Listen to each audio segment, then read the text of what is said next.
മലയാള സിനിമയിലെ മുൻനിര നായികമാരിൽ ഒരാളാണ് ഇപ്പോൾ ദുർഗ കൃഷ്ണ. നിരവധി പുതിയ ചിത്രങ്ങളാണ് താരത്തിൻ്റെതായി പുറത്തു വരുന്നത്.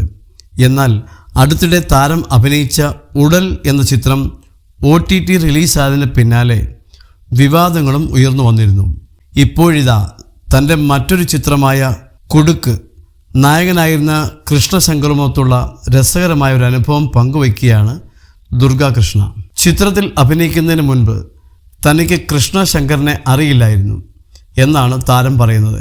ആദ്യമായി പരിചയപ്പെടുന്ന സമയത്ത് താൻ ഇത്തിരി ആറ്റിറ്റ്യൂഡൊക്കെ ഇട്ട് നിന്നെങ്കിലും പിന്നീട് വളരെ അടുപ്പത്തിലായെന്നും ദുർഗ കൃഷ്ണ പറഞ്ഞു.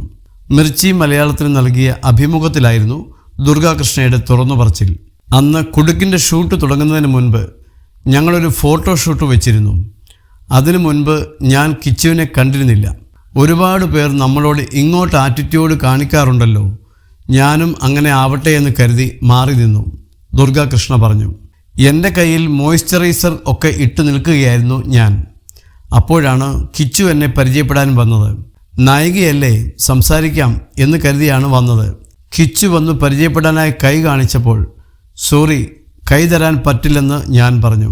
എന്നെക്കുറിച്ച് എന്ത് അഹങ്കാരിയാണ് ഇവളെന്ന് ആവും കിച്ചു അപ്പോൾ വിചാരിച്ചിട്ടുണ്ടാവുക എന്ന് താരം പറയുന്നു. പിന്നെ ഞാനും കിച്ചുവും രണ്ടു ഭാഗത്തേക്കിരുന്നു. ഞങ്ങൾ തമ്മിൽ സംസാരിക്കാറൊന്നുമില്ല. അതിനിടയിൽ സിനിമയുടെ ആളുകൾ വന്ന് നിങ്ങൾ എന്താണ് ഇങ്ങനെ ഇരിക്കുന്നത്, വിട്ടു നിൽക്കാതെ ഒന്ന് അടുക്ക് എന്നൊക്കെ പറയുന്നുണ്ട്. ഇവളോട് എങ്ങനെ അടുക്കാനാണ് എന്ന ഭാവത്തിലാണ് കിച്ചു ഇരിക്കുന്നത് അവർ പറഞ്ഞു. അതിനിടയിൽ അവിടെ ആരോ ഒരു പാട്ട് വെച്ചു. അത് കേട്ട് ഞാൻ സ്റ്റെപ്പിടാൻ തുടങ്ങി. നോക്കുമ്പോൾ പുള്ളിക്കാരനും അതേ സ്റ്റെപ്പ്. അങ്ങനെയാണ് ഞങ്ങൾ ചിരിച്ച് സംസാരിക്കാൻ ഒക്കെ തുടങ്ങിയത്. പിന്നെ ഞങ്ങൾ ഭയങ്കര കമ്പനിയായി.